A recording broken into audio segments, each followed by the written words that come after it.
భయం ఎప్పుడు పోతుంది? ఊర్ధ్వముఖ చలనం చెయ్యి, పైకెక్కు. మిగిలిన ప్రాణులు భూమికి అడ్డంగా వెన్నుపాము ఉండేటట్టు పుట్టి వెన్నుపాము అడ్డంగానే పెరుగుతోంది వాటికి.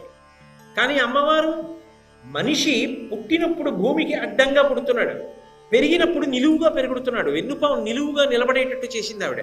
అంటే దాని అర్థం అడ్డదిడ్డంగా తిరక్కో, నిలువుగా బ్రతుకు, ముక్కుసూటిగా బ్రతుకు, త్రికరణ శుద్ధిగా బ్రతుకు, ధార్మికంగా బ్రతుకు, ఊర్ధ్వముఖ చలనం చెయ్యి. నువ్వెవరో నువ్వు తెలుసుకో. భగవాన్ రమణులు ఎప్పుడూ అదే అంటారు, నువ్వెవరో నువ్వు తెలుసుకో అంటారు. ఆత్మ వస్తువుని తెలుసుకునే ప్రయత్నం చేస్తాడు. ఆ ఊర్ధ్వముఖ చలనం చేస్తున్నాడు అనుకోండి, మొట్టమొదట ఒక విషయం గురువు గారి దగ్గర వినగా వినగా వినగా వినగా వినగా ఒక విషయం రూఢమైపోయింది. ఏమిటి రూఢమో? నువ్వు ఎంత కష్టపడ్డా, అంటే కష్టపడ్డం మానేయమని శరీరాన్ని పాడు చేసుకోమని శాస్త్రాలు చెప్పట్లేదు, కానీ ఒకటి మాత్రం సత్యం, ఎంత కష్టపడ్డా, ఎంతమంది వైద్యులకు చూపించినా, ఎన్ని భోగములలో పెట్టినా, ఎంత జాగ్రత్తగా రక్షించినా ఒకనాడు శరీరం మాత్రం చటుక్కుమని జారిపోతుంది. అది పడిపోతుంది, అది దాని లక్షణం. శరీరం అన్న తర్వాత దానికి రోగం ఉంటుంది, అది లేకుండా ఎలా ఉంటుంది? ఓ యంత్రానికే ఉంటుంది కదా, దీనికి లేకుండా ఎలా ఉంటుంది? ఏదో వస్తుంది దానికి, అంతేగాని అది వచ్చిందని నువ్వు భూమి మీద పడిపోయి మట్టి ముద్దలా ఉండిపోకూడదు. అధిగమించి వెళ్ళగలగాలి, ముందుకి దాటాలి. అందుకే శరీరంతో పూజ చెయ్యలేకపోతే మానస పూజలోకి వెళ్ళదు, ధ్యానం చేయమని. ఇది నేను కాదు, నేను ఆత్మ, అందరి యందున్నది అదే ఆత్మ. చాలా భయం పోయింది. భయము పోవడానికి ప్రధాన హేతువేది అంటే మనిషి పైకెక్కడమే. మనిషి ఎంత పైకెక్కుతాడో, ఎంత జ్ఞానమును సంపాదించుకుంటాడో అంత భయం. ఉన్నది ఆత్మ ఒక్కటే.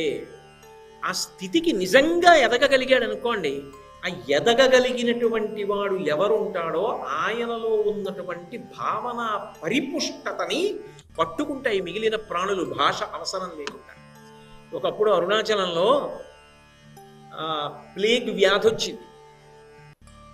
ఏదో చెదపురుగులు పడిపోయినట్టుగా పడిపోయేవారు మనుషులు. ఆ పెద్ద పుల్లు అవిని శవాల్ని ఈడ్చి తెచ్చుకొని కొండ మీద పెట్టుకు తింటూ ఉండేవి. ఒకప్పుడు భగవాన్ రమణులు ఒక రాయి మీద కూర్చున్నారు, అందరు వెళ్ళిపోతున్నారు ఊరు విడిచిపెట్టి.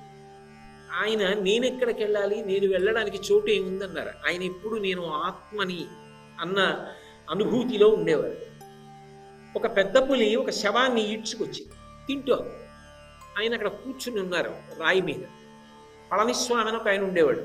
ఆయన మెల్లిగా వచ్చి, భగవాన్ అక్కడ పెద్ద పులి ఉంది, వచ్చి చేయండి అన్నారు.